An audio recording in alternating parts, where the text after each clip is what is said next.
What's up, everybody? Welcome back to Mohawk Motors. My name is Jason. So as you saw in the last video, we finally got this thing moving under its own power, running pretty good, driving decent. It still needs more tuning, but I'm gonna have to get it either out on the road or more than likely over to the track to be able to really tune on it and get it to run top notch. But there are a couple things that I want to do before that first visit to the racetrack. One of them is get the mini spool installed in the rear end. The other is I want to make some modifications to the thermostat to hopefully keep the engine running a little bit cooler. I didn't think about it when I ordered it, but I ordered a stock thermostat for a 2002 Camaro with an LS1. So I'm going to make some modifications. I'll show you that. And then I really don't think I have anything else to do to this thing except get it to the racetrack and start having fun. Okay, so while I get the car jacked up, I'm going to get the petcock loosened up to let the water drain out of the radiator. I do have a drain pan down here to catch it. There we go. I'll let that drain. This will also really serve as a good flush of the cooling system. Get any residual antifreeze rinsed out. I can see there's a green tint to the water coming out, so that's good. I'll make sure if I ever have any kind of leak or anything at the racetrack, I'm not going to make a total mess. It's just going to be water. Okay, now if you've never done one of these before, this is a semi-floating rear end that uses C-clips to retain the axle shafts. It's a very common style of rear end. But in order to be able to install the mini spool, we're going to need to remove the wheels and tires, remove the brake calipers, and then that will give us the ability to slide the axle shaft out once we remove the center pin and the C-clips. So I'll get the wheels and tires off first.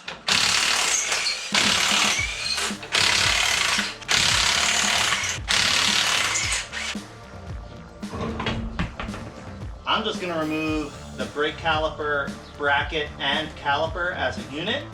So it's two 15mm bolts that hold the brake caliper bracket on.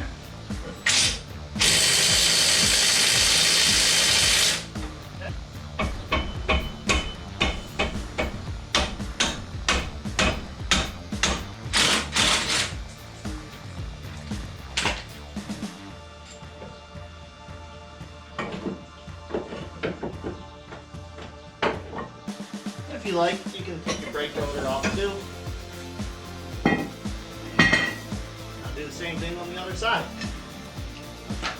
So next thing we need to do is get the differential cover off. It uses 10 half-inch bolts. Very self-explanatory. Take the 10 bolts off and pry the cover off. Sometimes you need a screwdriver, sometimes you don't. Now this car, according to the RPO stickers, originally had 323 rear end gears and an open differential. Now the lady I bought the car from said that this is a replacement rear, and I believe her because there's anti-seize on all the bolts, all the mounts, the lower control arm mounts, the track bar mounts. So somebody has been in here for some reason or another. So we'll see if they actually replaced it with the same rear, 323 gears and an open differential, and my mini spool will fit, or if they replaced it with something different. You never know.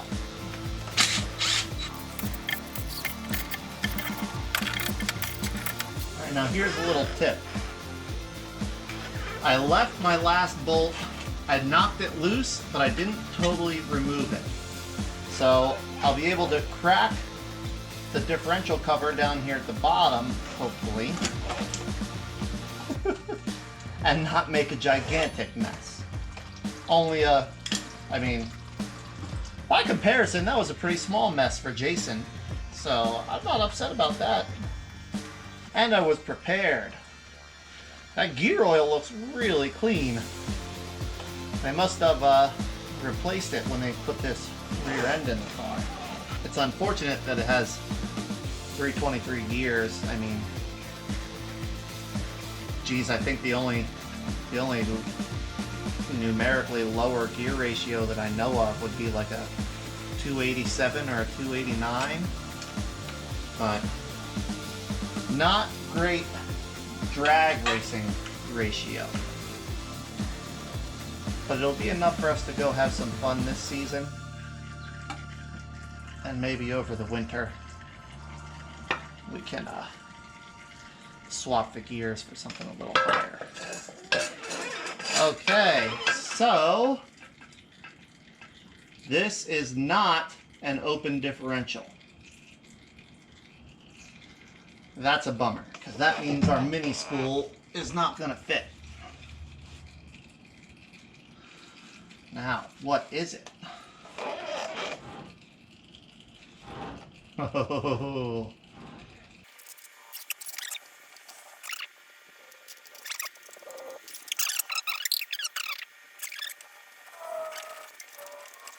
I think we have a helical gear posi. Alright everybody, hopefully you can see this. So what we have here, this is the side gear for the driver's side. And this is the side gear for the passenger side. You can see if I turn the passenger side axle shaft, it moves. Now if you see down there in the bottom, we have a helical cut gear.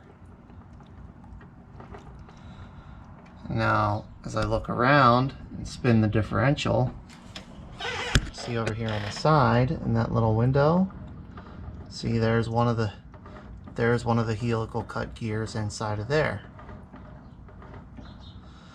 And there's 4 of those little windows around the differential. So I believe what we have here is a helical gear posi traction. That kind of means 2 things. First off, it means we cannot install that mini spool. A mini spool will only work with an open differential carrier. The mini spool is designed to go into an open differential carrier in place of the factory spider gears. So we're not going to be able to use our mini spool. Now, it is cool that it's a helical gear posi. Of the posi traction differentials, the helical gear type are my favorite. I feel like, at least in my experience, they're the most durable, and they don't have clutches in them to wear out. And the ones I've had a couple Detroit True Tracks, which are similar design to this, and they've worked really well. So I guess all there really is to do is clean off the sealing surface, get the cover pack put back on, and fill it back up with oil. We'll have to test it and see if it's working. Oh, I can check the gear ratio while I'm in here. It looks like these are factory gears with the ring and pinion tooth count stamped right on there. 12 ring gear or 12 pinion gear teeth, 41 ring gear teeth. So you just divide 41 by 12, and that'll tell me what the gear ratio is. So I did the math, and 41 divided by 12 is 3.41666666. So you round it to 3.42. So when they swapped this rear end, they actually gave us a little bit of an upgrade. It's not a huge difference, but 342 is going to be a little bit better than the 323s that it had from the factory. And the helical gear posi, again, assuming it works, which to my knowledge, they really don't wear out, so it should work. That's going to serve us better than an open differential. Not as good as a spool, but definitely better than open.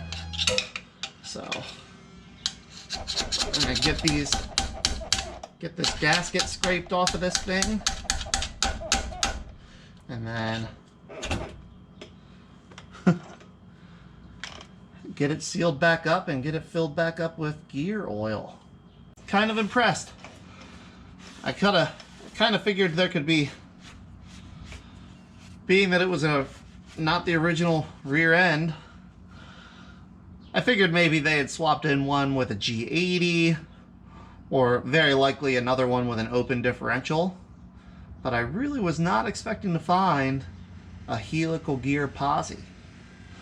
I'm going to spray that down with brake clean and get the cover prepped to go back together, and then put it all back together. How long do you guys think this rear end is going to last? Leave your guesses down in the comments. Is it going to explode first time we try to launch it? And remember, the engine, it's an LM4, all aluminum 5.3. It's got an Elgin, I think it's an 1849P camshaft in it. T56 transmission, stage 3 clutch, rated for up to 1,000 horsepower, which, yes, I know that's massive clutch overkill, but I don't want to be replacing clutches. Stock drive shaft, all urethane mounts, urethane motor mounts, urethane transmission mount, but everything back here is stock. Still all the stock rubber bushings, stock shocks, stock springs, stock track bar, stock lower control arms. As far as I can tell, it's stock axle shafts that's just got this helical gear posi in it and the 342 gear ratio, which was a factory option. What do you think? We're going to be racing it mostly at a no prep track. Yeah, so leave your guess in the comments. How long is this axle going to live? Or, if you don't think the axle is going to be the weak link, what do you think is the weak link? What do you think is going to break first?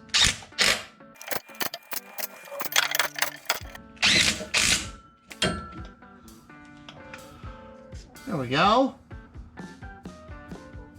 Sealed back up. Small little oversight. I don't have any gear oil. I swore I had some, but I can't find it. So I put the rest of the rear end back together. It'll give that RTV a little bit more time to cure. I'll just swing by and grab some gear oil tomorrow. But let's get this thermostat modification made. Okay, so on the LS style engines, your thermostat housing is right here. The thermostat is behind this little neck. It's held in place with two 10mm bolts. So I'm going to take those two bolts out, get the thermostat itself out, and then we'll make our modification. Okay, there's my two bolts. Let's see if I can grab that thermostat without dropping it. I didn't. What I want to do is get the spring portion off of it here. And the way I do that is push down this little guy and twist it out from under these ears.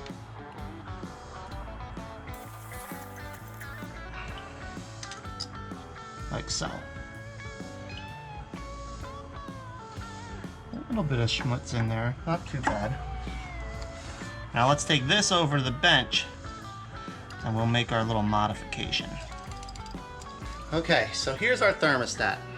Now, According to the stamping on this one, it's a 187 degree thermostat. You can see right there. Now this portion here is what actually goes into the water neck and prevents water from being able to leave the engine and return to the radiator until the engine reaches the designated temperature. In this instance, 187 degrees. Now what I want to do is let a little bit of water go past all the time. Now most thermostats from the factory, they'll have a little brass check valve in them, just like this one here. And what that little brass valve does is it allows a teeny tiny, I mean just a trickle of water to go by. And the first thing we're going to do is get rid of that to open up the hole.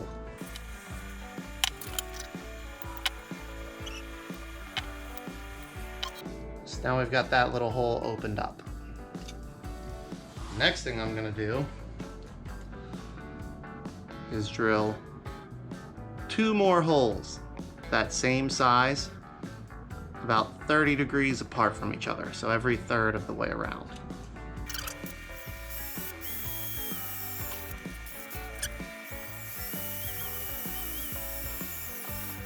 Okay, there's my 2 holes. Now I want to get all the little burrs off from the back side because I don't want those going through the engine. There we go. So now we've got our 3 holes. Now, that's going to let more water flow through when it's closed and when it's open.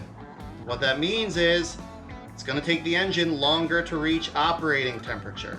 That should also allow more flow when the engine is up to temperature and help it stay cooler. So, stick this back in, put it back together, fill it back up with water.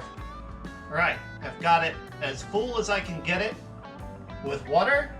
I'm going to start it up, let it get to operating temperature, and then I'm going to let it cool overnight, and hopefully that will have bled out all of the air so I can get it filled the rest of the way up.